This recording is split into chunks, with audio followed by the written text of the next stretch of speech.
Bismillahirrahmanirrahim. Assalamualaikum warahmatullahi wabarakatuh. Alhamdulillah wa syukurillah pada pagi hari ini kita dapat berkumpul dan melakukan kegiatan belajar mengajar. Langsung saja kami dari kelompok 2 dengan berjudulkan Modifikasi yang diampu oleh Ibu dosen Ratnasari Lisyaningrum, STPMSI pada mata kuliah bahan tambahan pangan. Selanjutnya,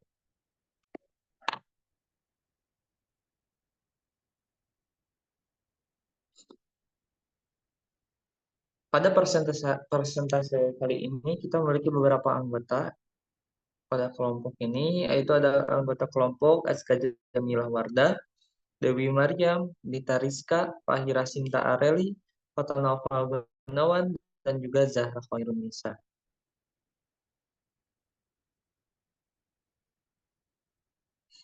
Pada pemaparan awal ini yang akan dijelaskan oleh Dewi Maryam, waktu dan tempat saya persilahkan. Baik, terima kasih Fatan. Untuk yang pertama langsung saja, apa itu pati modifikasi? Jadi pati modifikasi adalah pati yang telah mengalami perlakuan fisik, kimia, atau enzimatis secara terkendali sehingga mengubah satu atau lebih dari sifat asalnya. Nah, kenapa sih pati ini harus dimodifikasi? Tujuan modifikasinya adalah untuk meningkatkan atau mengubah karakteristik pati agar sesuai dengan kebutuhan industri. Nah, seperti jurnal yang akan kita bahas, yaitu mengenai gelatinisasi pasta pati biji palado atau Aglaia sp yang telah dimodifikasi melalui modifikasi secara fisik dengan metode pragelatinisasi dan modifikasi secara kimia dengan ikatan silang atau cross-linking dan asetilasi. Next, untuk slide selanjutnya akan dipaparkan oleh SK. Nah, pada penggunaan BTP modifikasi pati ini, yang digunakan yakni di pati fosfat terasetilasi, yang telah diatur dalam Peraturan Kepala BPOM RI nomor 15 tahun 2013 tentang batas maksimum penggunaan bahan tambahan pengental. Nah, di pati fosfat terasetilasi ini merupakan jenis pati yang telah dimodifikasi melalui 2 tahapan. Secara kimia, pada tahap pertama, pati tersebut mengalami proses ikatan silang atau cross-linking menggunakan senyawa fosfat. Lalu pada tahap kedua, pati tersebut mengalami reaksi asetilasi. Nah, untuk bahan tambahan pangan ini, peraturan tidak menetapkan batas maksimum penggunaannya atau ADI, yang berarti tidak dinyatakan.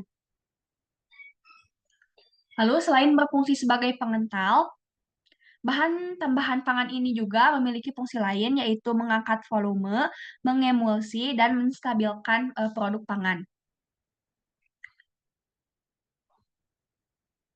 Lalu, penggunaannya itu CPPB, yang mana jumlah BTP ini diizinkan dalam jumlah yang secukupnya, serta diperlukan untuk menghasilkan efek yang diinginkan. Untuk slide selanjutnya akan dipaparkan oleh Zahra.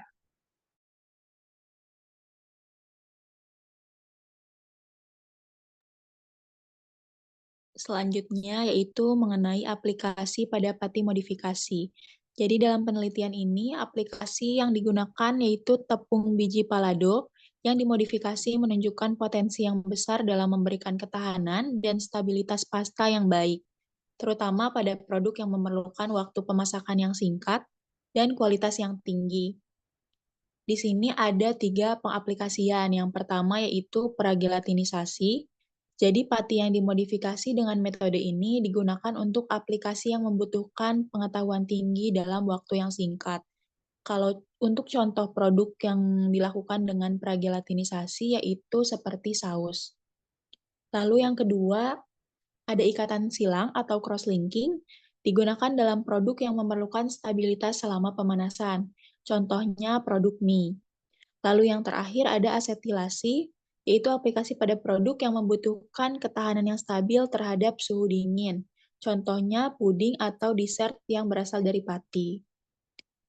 Next, selanjutnya akan dibahas oleh Fahira.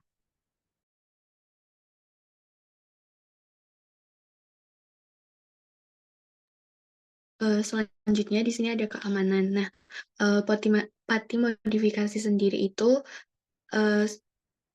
untuk keamanannya sendiri itu aman.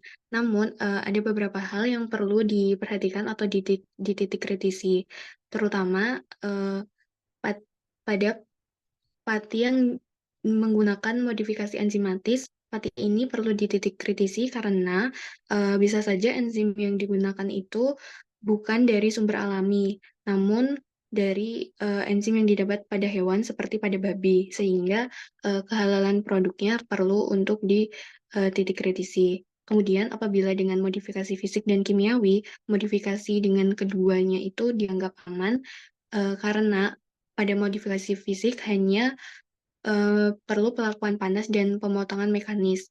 Modifikasi ini dianggap aman karena tidak menggunakan bahan kimia.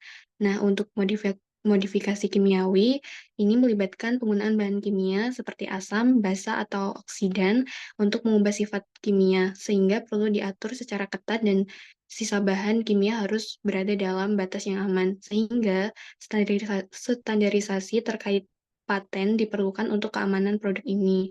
Hal ini terkait dengan residu bahan kimia yang masih tertinggal dan terbawa pada produk makanan selama proses modifikasi apabila melalui modifikasi kimiawi. Next.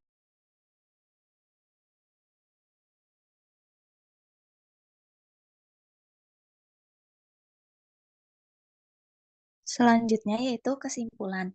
Dari paparan ini dapat disimpulkan bahwa aplikasi pati biji palado yang telah mengalami modifikasi memiliki potensi yang baik dalam meningkatkan ketahanan dan stabilitas pasta. Terdapat beberapa metode modifikasi pasien yang dapat dilakukan seperti modifikasi fisik, enzimatik, dan kimiawi. Namun, penting untuk mengatur metode modifikasi ini dengan ketat guna untuk memastikan keselamatan produk yang dihasilkan. Dengan demikian, modifikasi biji pala dapat menjadi pilihan menarik dalam pengembangan produk pangan yang memerlukan sifat energi dan stabilitas yang baik.